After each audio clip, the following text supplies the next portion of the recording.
4 Notícias. Oferecimento Unimar EAD. Tradição e qualidade ao seu alcance. Acesse unimar.br. Taust, faz toda a diferença. E Menin Engenharia. Destaques que você confere a partir de agora. 4 Notícias, a informação para você. As manchetes em nome de Unimar, Universidade de Marília, o seu futuro profissional garantido. Sobe para 8 o total de casos confirmados de coronavírus no Brasil. O que muda? Agora, casos contraídos aqui mesmo no país. Daqui a pouco, todas as informações. Atenção, vem aí o Censo 2020. Abertas inscrições para concursos visando o preenchimento de vagas para a realização do censo. O salário pode chegar a até R$ 2.100, mas atenção, são contratações temporárias. Atenção, vereadores! Candidatos à reeleição ou à disputa da candidatura a prefeito. Atenção, aberta a inscrição, aberto o prazo visando a mudança de partido. Vai até 3 de abril. O governo confirma a linha da Guerino 600 entre Marília e São Paulo, na concorrência com o Expresso de Prata. Aumenta a violência contra a mulher, os casos de feminicídios no Brasil, bem à véspera do Dia Internacional da Mulher, a divulgação dessa estatística. A partir de agora, 4 Notícias, a informação para você.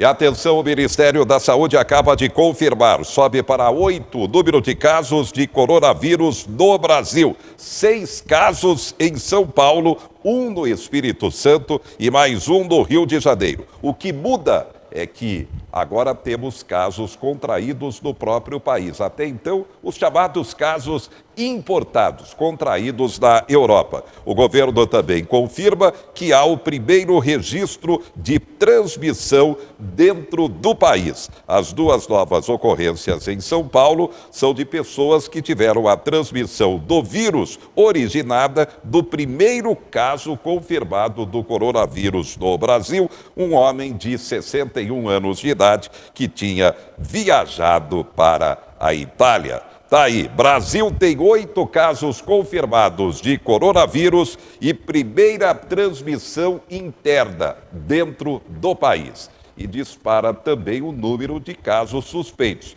passando de 700 ocorrências, casos suspeitos que ainda, é claro, através dos exames serão confirmados ou não. Fraude até da agricultura? No país campeão mundial do agronegócio? Atenção, agricultores, a informação preocupa. A falsificação e o roubo de insumos agrícolas, como fertilizantes, está tirando o sono de muitos agricultores e causando insegurança ao agronegócio brasileiro. Essa produtora rural do Mato Grosso conta que já foi vítima da ação dos criminosos. Numa ocasião, eu fui furtada em $500 mil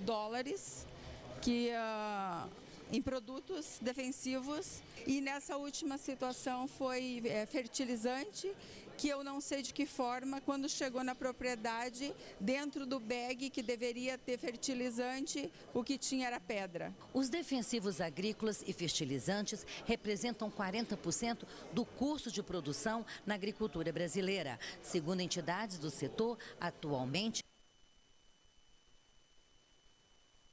cerca de 20% desses produtos são falsificados ou adulterados,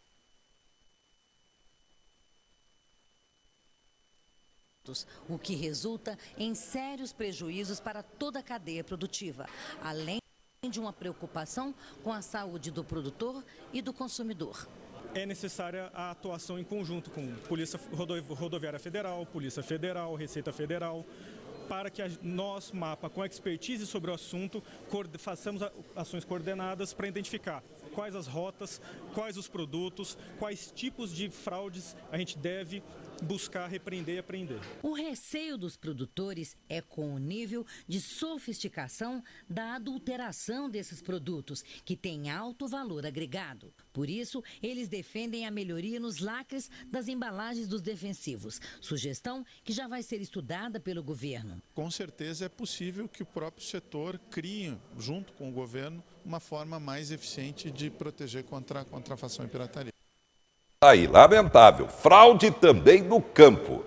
E agora, eleições 2020, começando o prazo para vereador mudar de partido antes das eleições. Prazo vai até 3 de abril e o calendário é da Justiça Eleitoral. Vereador que quiser mudar de partido para se candidatar à reeleição ou a prefeito das eleições municipais deste ano tem até 3 de abril para fazer a mudança. A janela antes das eleições, inserida na legislação pela mini-reforma eleitoral de 2015, é a única oportunidade em que o vereador detentor de cargo eletivo proporcional possa mudar de partido livremente sem correr o risco de perder o mandato. O prazo para a janela partidária sempre se encerra 6 meses antes do pleito. Neste ano, o primeiro turno ou turno único está marcado para 4 de outubro, então até 3 de abril a mudança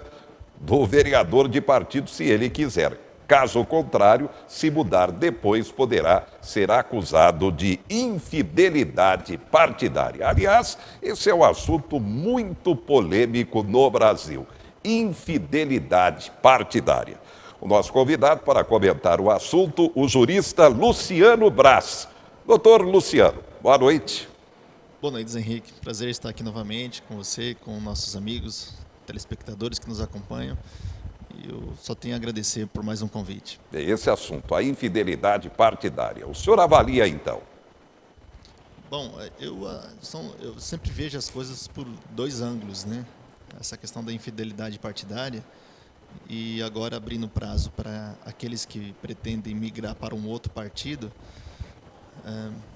Por um lado, até poderia ser bom, né? Ou seja, caso o político que queira migrar para um outro partido, ele perceba que as ideologias políticas que ele sempre prezou e que ele sempre representou na Câmara, o partido, de alguma forma, está muito aquém daquelas ideologias políticas, do qual ele criou uma identidade com a comunidade, eu vejo com bons olhos ele migrar para um outro partido. Porém, essa não é a prática que ocorre no Brasil. Não só no Brasil, mas nos países da América Latina, né? O que nós vivemos aqui na América Latina, sobretudo no Brasil, é um pragmatismo político segmentário.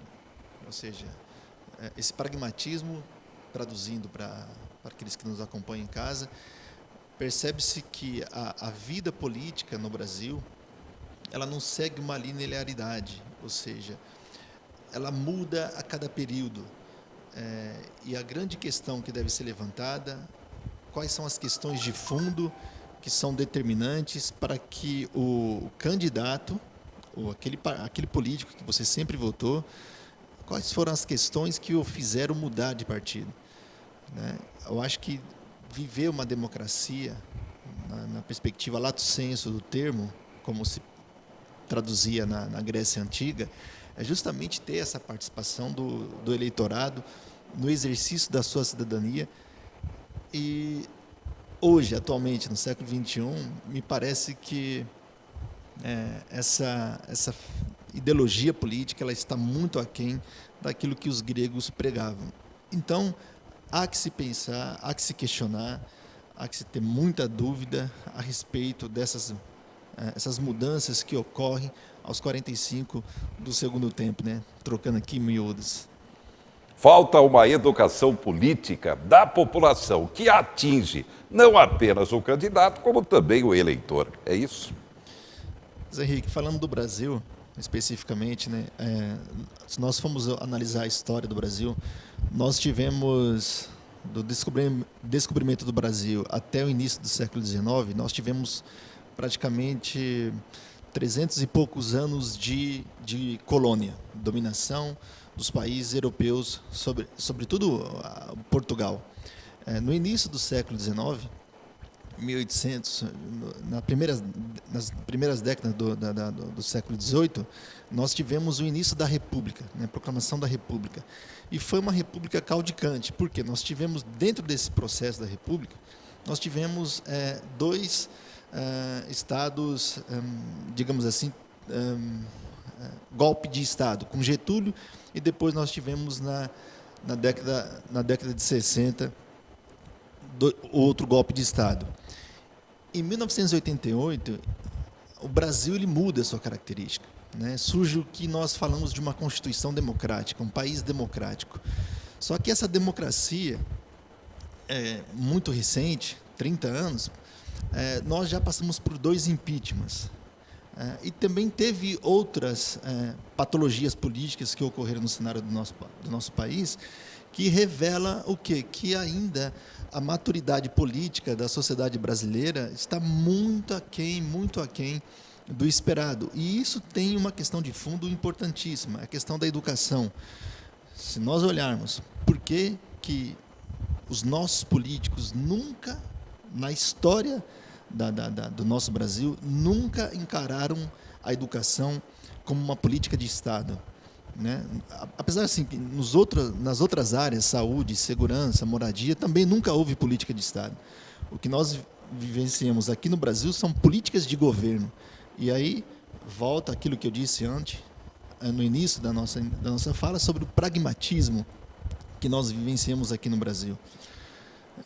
E nós, como pesquisadores, a qual me enquadro, sou filiado à CAPES, que é um órgão da União, que fomenta a pesquisa científica no Brasil. Também fui filiado por muito tempo na FAPESP, que é um instituto da América Latina com maior reconhecimento pelos europeus na sua produção científica. Nós, como pesquisadores, como cientistas, nós também olhamos com uma certa temeridade a forma como que o ensino superior está transitando, o caminho que ele está transitando, né? Porque o ensino básico nós sabemos, ninguém ignora, que há várias deficiências no ensino básico, no ensino médio.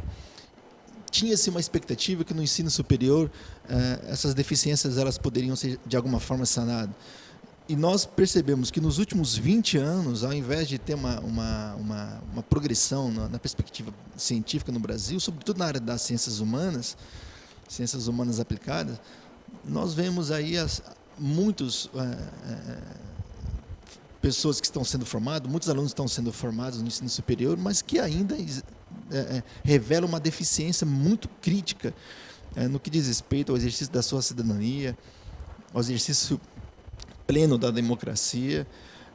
Então nós, como cientistas, nós vemos isso também como uma característica também da vida universitária do Brasil, que vai resultar na vida política e na vida social do cidadão brasileiro no geral. Muito bem. Obrigado ao jurista Luciano Braz, confirmando o prazo para vereadores mudarem de partido visando a reeleição ou então a candidatura a prefeito até 3 de abril, para que não haja caracterização da infidelidade partidária. E continua o cadastramento biométrico dos eleitores para votar. Atenção, Fórum Eleitoral, Avenida Brasil, esquina com a Rua Paraná. Levar o título de eleitor, documento de identidade com foto e comprovante de endereço. Destaques do momento. IBGE abre concurso para mais de 200 mil vagas temporárias para o censo. Salário mínimo no país deveria ser de R$ 4.400, segundo o DIEESE. Hoje é de R$ 1.048.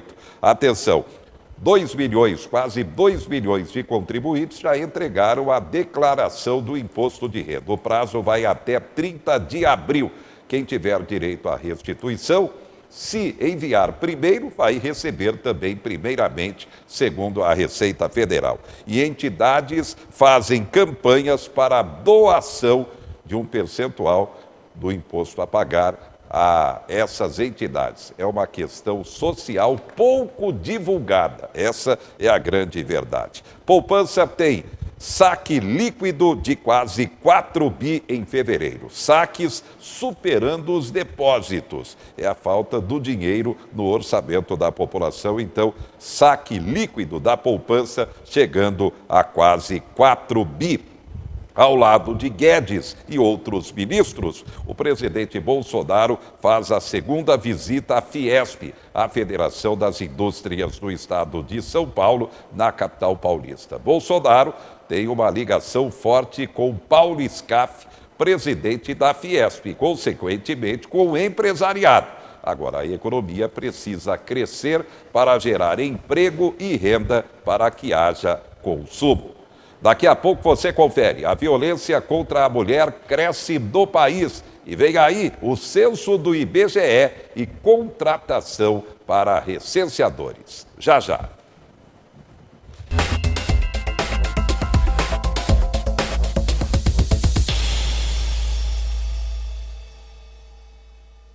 Você sabia